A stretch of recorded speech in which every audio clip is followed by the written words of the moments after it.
Thank you, thank you, thank you. Please.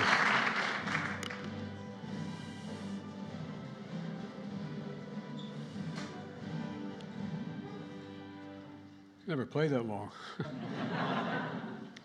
Well, thank you all very much, and good afternoon. Vice President Harris and First Gentleman, well, actually the second gentleman, but you're really my first gentleman, and ambassadors, members of Congress, thank you all for being here today. I think it's a pretty big day.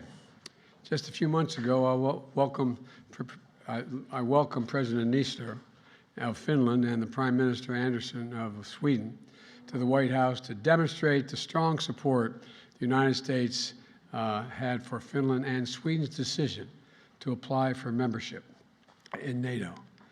And two proud and independent countries, each with a long tradition of non-alignment, exercising their sovereign right to make their own decisions about their own security, and responding to the will of their citizens, following the democratic processes they have, choosing to join NATO. It was and is a watershed moment, I believe, in the alliance and for the greater security and stability, not only of Europe and the United States, but of the world. And today, we take another important step toward bringing Sweden and Finland in NATO. In just a few minutes, I'm going to sign the U.S. Instrument of Ratification, making the United States the 23rd ally to approve Sweden and Finland's membership to the strongest, most powerful defensive alliance in the history of the world. I've just gotten off the phone with both the President and the Prime Minister. They send their best. And to offer my congratulations on the enormous progress thus far.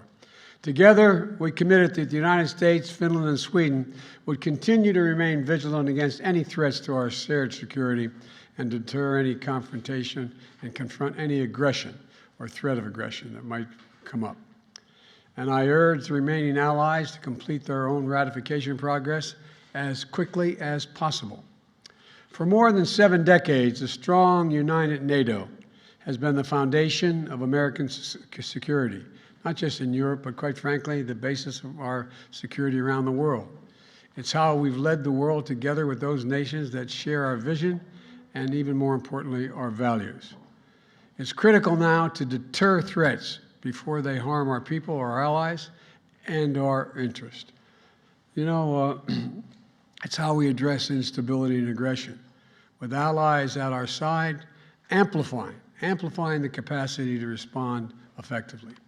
Sweden and Finland have strong democratic institutions, strong militaries, and strong and transparent economies. They'll meet every NATO requirement. We're confident of that. And we will make our alliance stronger, and we'll make America and the American people safer in the process. That's why the United States Senate gave their advice and consent to Sweden and Finland's membership with overwhelming support. 95 votes in favor, a near record pace. This year, we're celebrating significant bipartisan steps that are going to make our country stronger and enhance our ability to lead the world. We're showing the world that the United States of America can still do big things. This nearly unanimous bipartisan ratification sends another important message. The United States is committed. The United States is committed to the transatlantic alliance. Together with our allies and partners, we're going to write the future we want to see, the future we want to see. And in a moment when Putin's Russia has shattered peace and security in Europe, when autocrats are challenging the very foundations of a rule-based order, the strength of the transatlantic alliance and America's commitment to NATO is more important than it's ever been.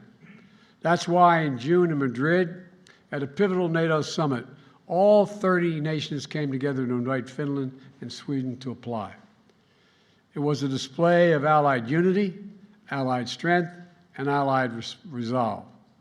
Proof that NATO's door remains open to countries in Europe that share our values and that meet the high standards of our alliance.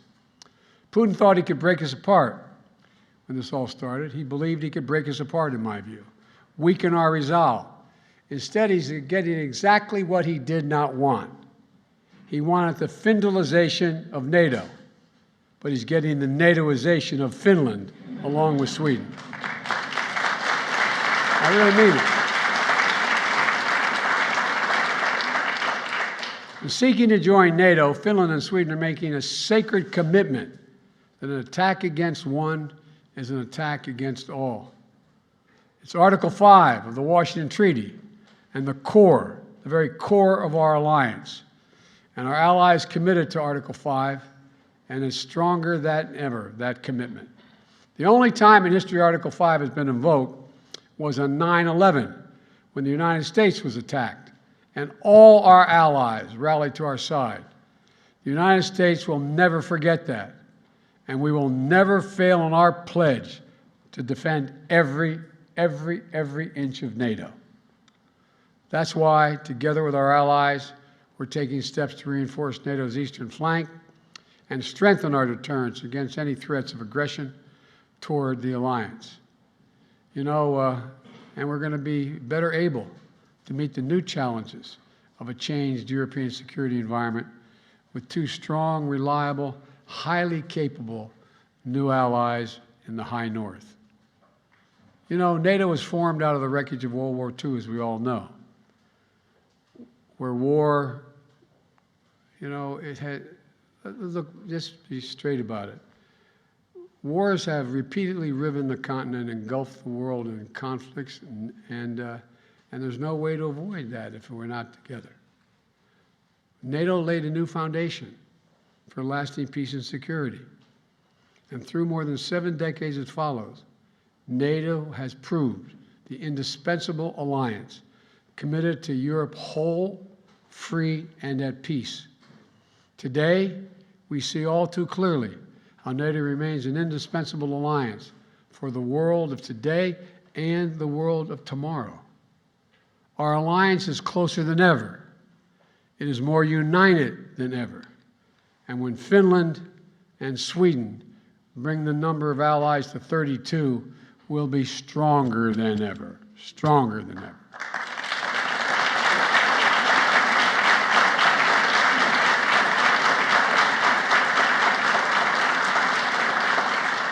And this will benefit all our people, all of our people.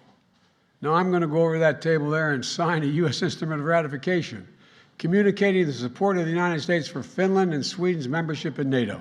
And thank you all for being here. And I want to ask the ambassadors whether they're willing to come up and stand with me while I sign it. Okay? Thank you.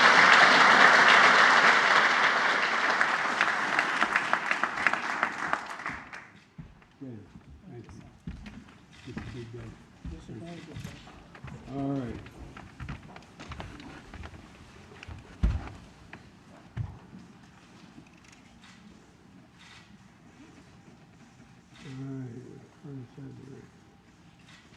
Okay, here we go.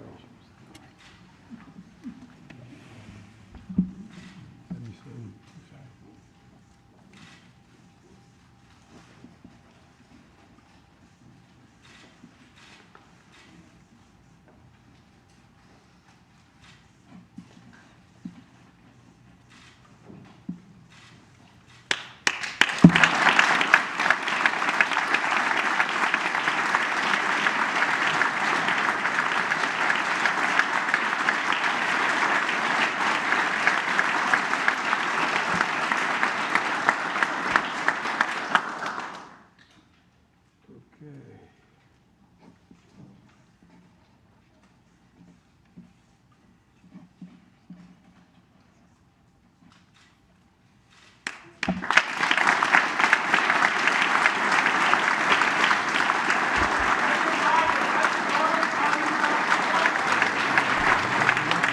Ladies and gentlemen, please remain in your seats until the President, Vice President, and Second Gentleman have departed.